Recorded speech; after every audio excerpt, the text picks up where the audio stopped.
This is Eat, Sleep, Invest, the marketing podcast for real estate investors to get more deals. Hey, welcome back, everyone, to another episode of Eat, Sleep, and Invest. I'm your host, Bryan Driscoll. I'm here with Corey Geary today. How's it going, Corey? Good, man. I'm truly honored and blessed to be here. Thank you so much for having me on. Thanks for coming on.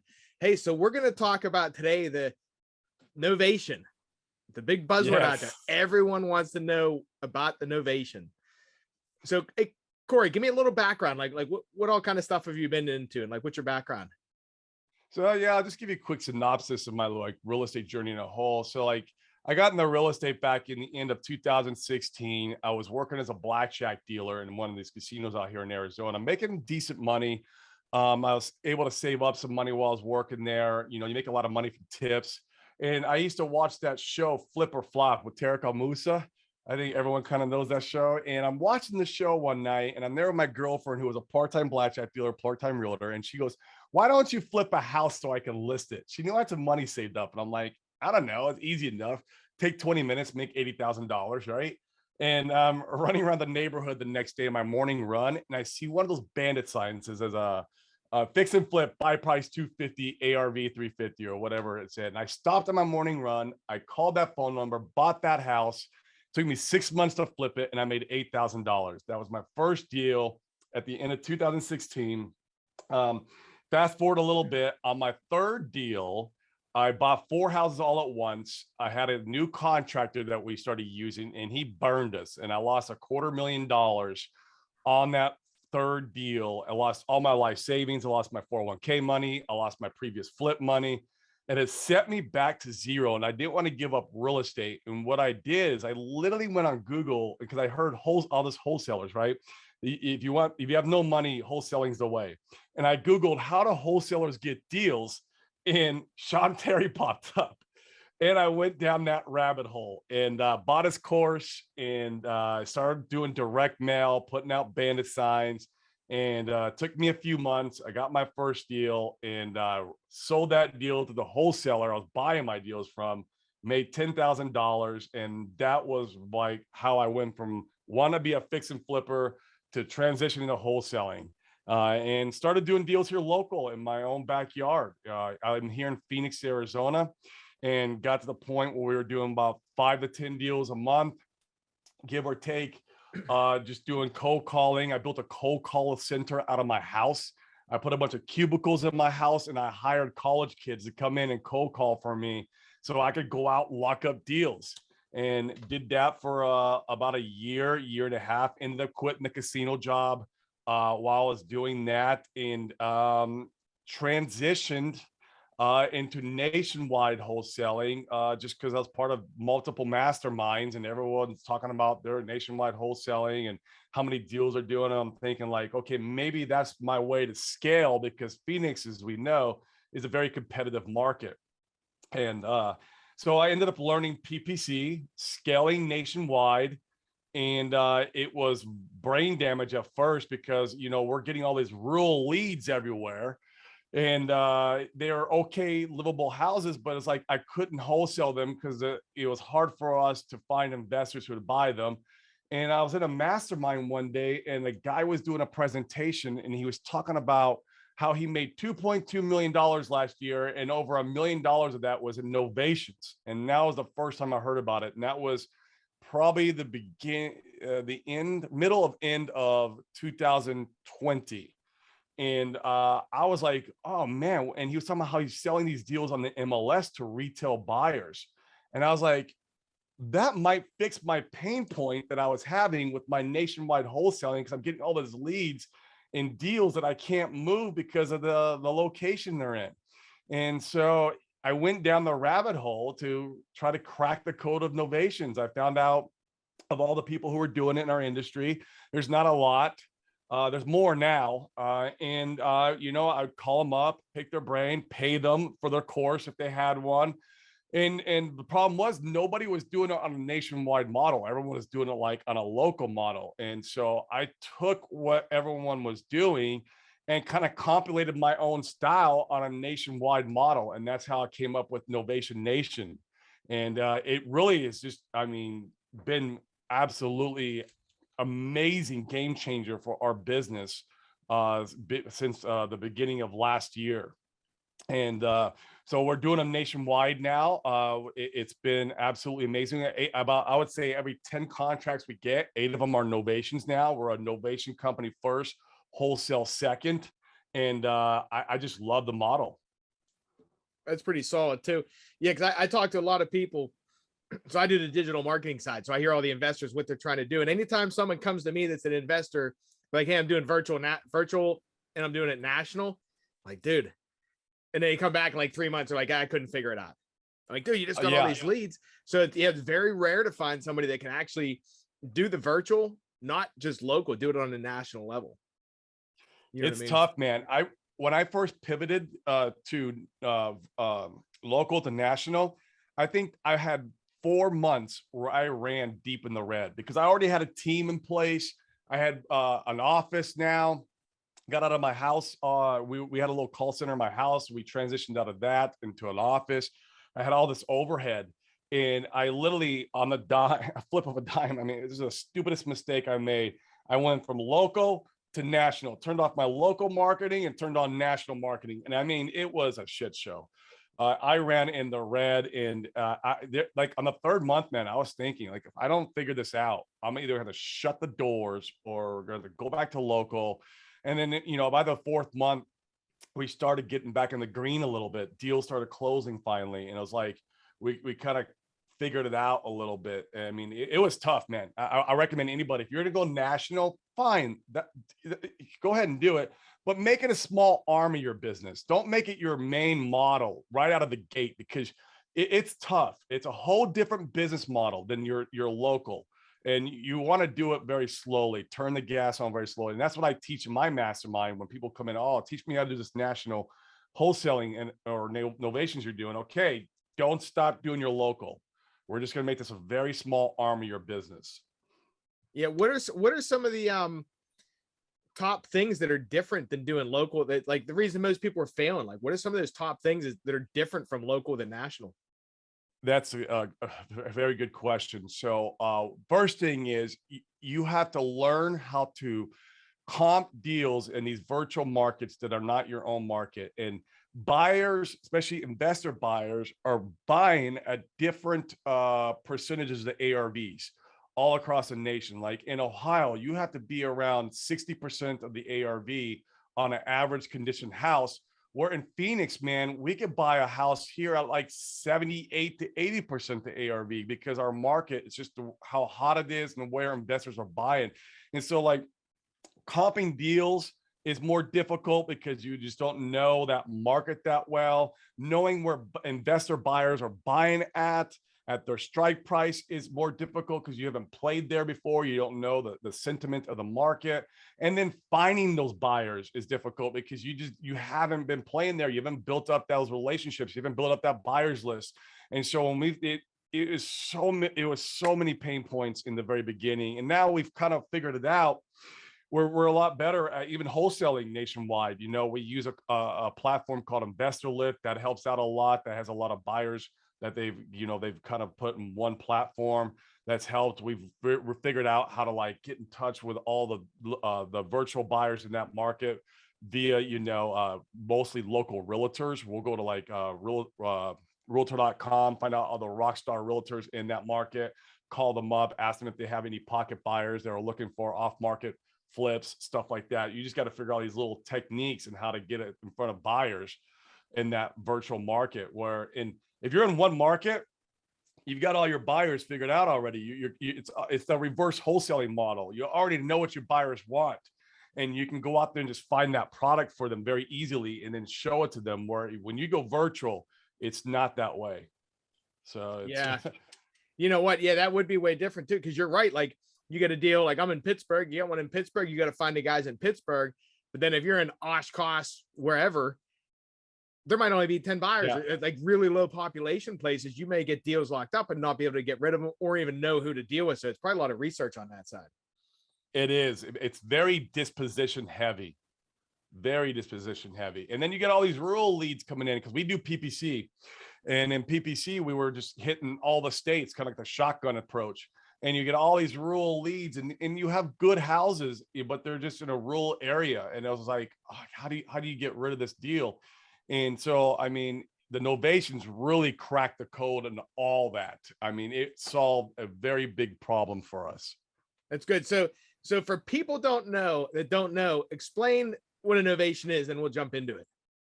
Absolutely. So the legal terminology of novations means replacement of agreements. So you're taking the AB contract and replacing the agreement with the BC contract, the new contract with your buyer. It trumps it. Where in wholesaling, you are assigning the rights to the AB contract to the M buyer. So you're staying in the middle via assignment. With novations, that doesn't work that way. You're trumping the AB with the BC contract. And so one of the biggest problems with people who try to do novations is that they cut themselves out of deals because they don't know how to stay in the deal when they do that. So that's the biggest difference between wholesaling and novations. Now with novations, being that you're novating the contract, you can get traditional financing, conventional FHA and VA, because you're not assigning the deal where you're just saying, hey, I'm in this deal, but I'm not on the chain of title. That's always the financing's problem. They go, well, you're not chain of title, so you're not part of the deal where you're not getting paid. So that's why you can't get paid on assignments. Where novations, being that you're not doing an assignment, is just trumping it, you're able to get paid via a lien. And so that's how we get paid. We put a lien in the property, and then we get paid off by the financing from the lien payoff. A mechanic's lien's a lien.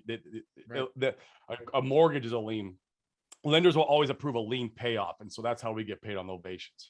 Okay, so if you're saying, so a typical wholesale deal, we go out, we lock up the seller. Hey, I'm going to buy your $100,000 house for $60K. Lock it up. It's assignable. I go find someone who wants to buy it. I sell it for 70. I sign a contract, make $10,000.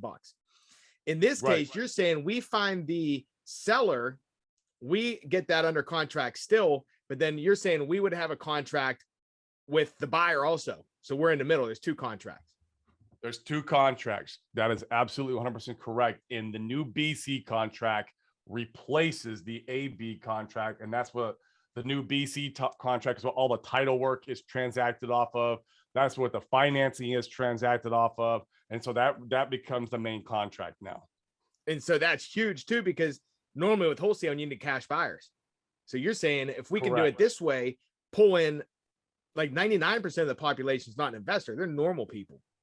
So we can pull them in and actually have them purchase the normal way. What's the biggest buyers list in the world? It's MLS with conventional financing. Right. Okay, cool. So you're saying the novation can get you access to all those people, and you get you more money pretty much, right? That is absolutely correct. You get more money. So you're able to now, two things. You're able to pay more for properties if their need price is too much. Say the mortgage is more than what your cash offer can be. Well, it might still be enough spread in the deal to do a novation, and that happens a lot. So you got a lot of dead leads in your CRM that you're already paying for. That could be possible novations. Where I really like novations is when we pitch novations on the back end. So if we converted them cash and agreed them to do a cash deal with us, we'll send the novation paperwork on the back end and offer them a few $1,000s more to do what's called the concierge service, is what we call it. We don't say novations to the seller. And we'll just dangle the carrot on the back end with a few $1,000s more to sign the additional paperwork, to give us some additional time and some access.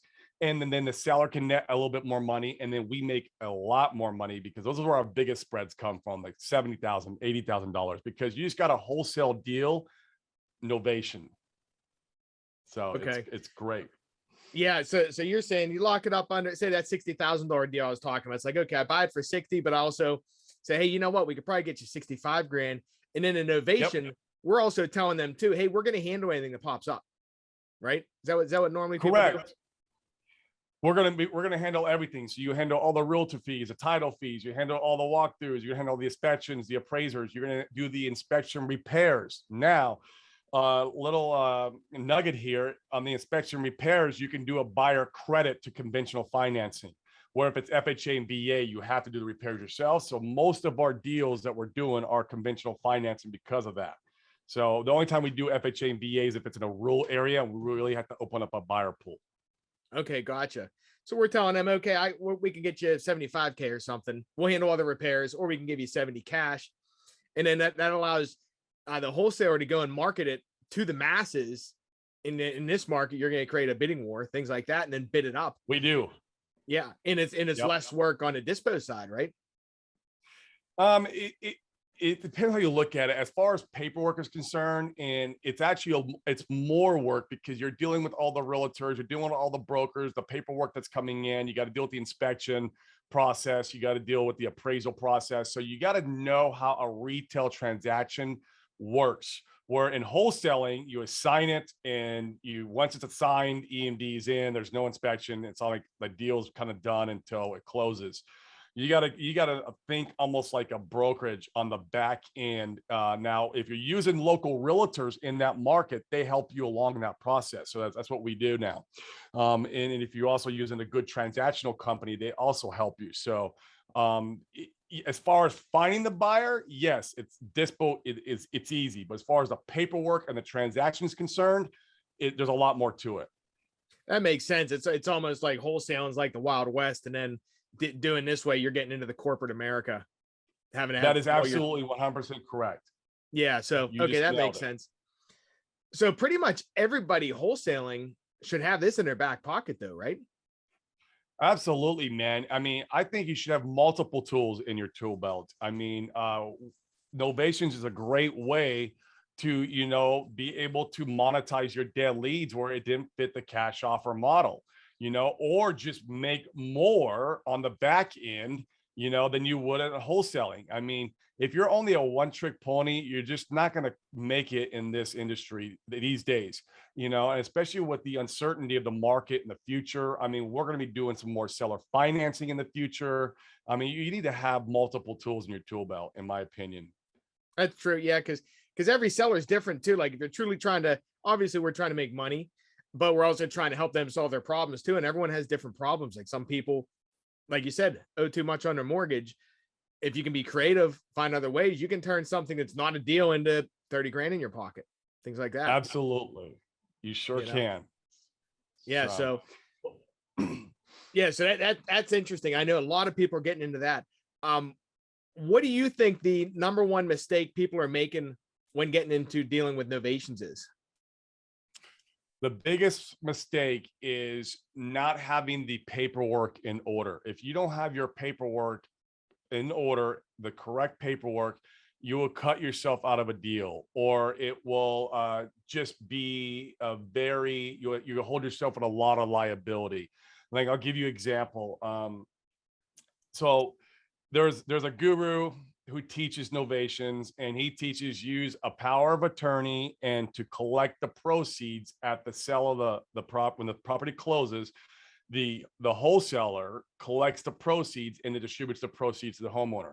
Well, I've talked to multiple attorneys, and if you're ever end up in a court of law on a deal because a deal went sour, I don't ever want to be in front of a judge being like, okay, yeah, I collected the proceeds and then distributed to the homeowner.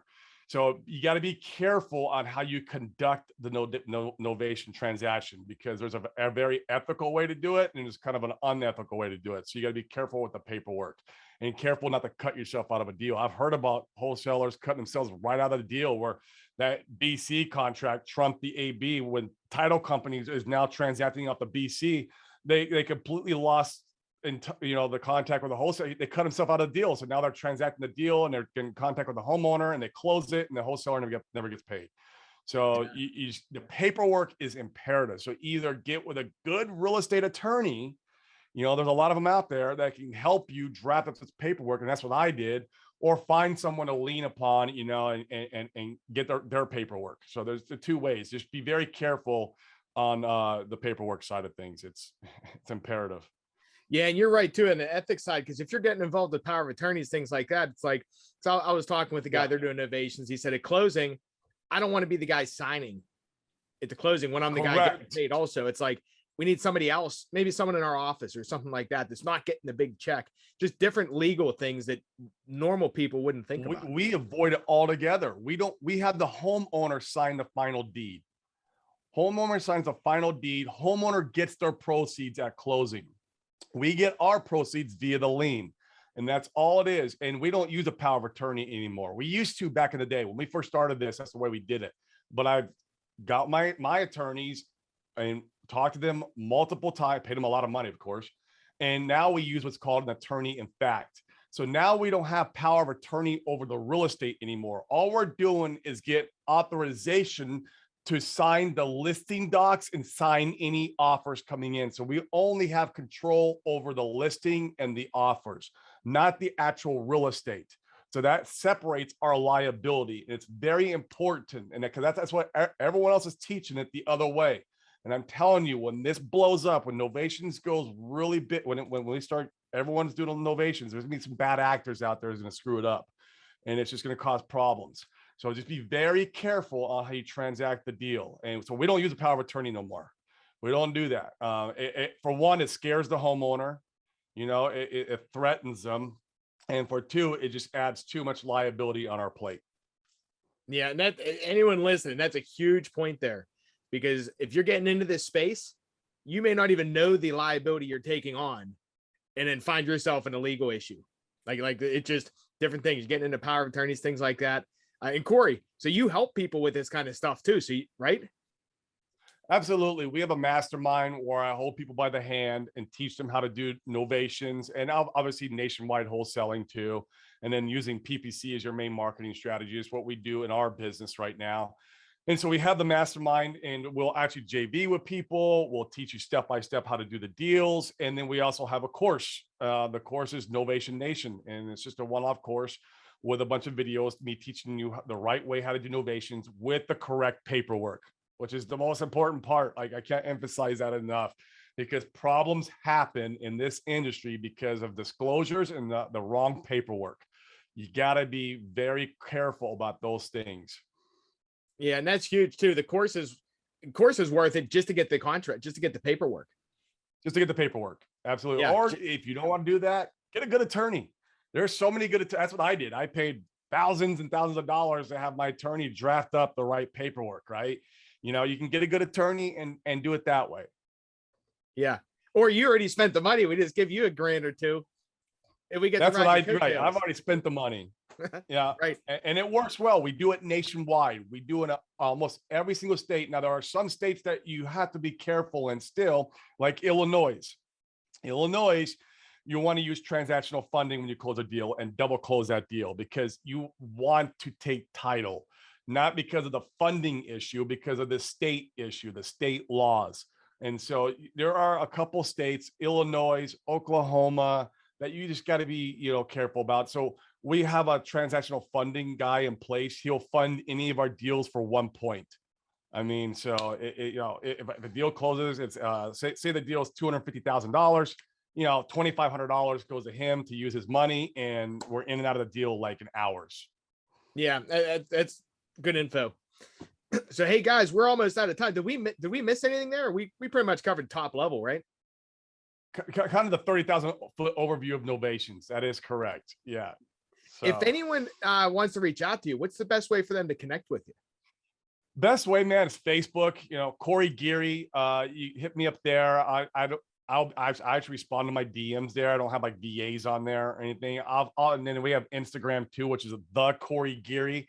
That's my Instagram handle. So those are the best places to kind of reach out to me. You can DM me on any one of those platforms. Okay, cool. And if anyone's interested in working with you, like having you help them get into novations, things like that, would they just go to novationnation.com? Yeah, that's for the course. If they're interested in just the course, novationnation.com is the best place to go. Or if they want, the mastermind, New Age Wholesaling is the name of the mastermind, newagewholesaling.com. The website's down right now, but the order page is there. We're building a new website. They can reach out to me on Facebook too, and ask any questions they have about the mastermind or the course, and I can guide them in the right direction. Okay, cool. Yeah, and anyone listening, we'll have all the links in the notes as well, the show notes. So, hey, Corey, well, I appreciate you coming on. Thanks. It's a good time. Appreciate it, Bryan. Thanks for having me, man. Truly Hey, well, blessed thanks, and man. honored. Thanks for Yep. everyone listening, and yeah, go out and close some deals.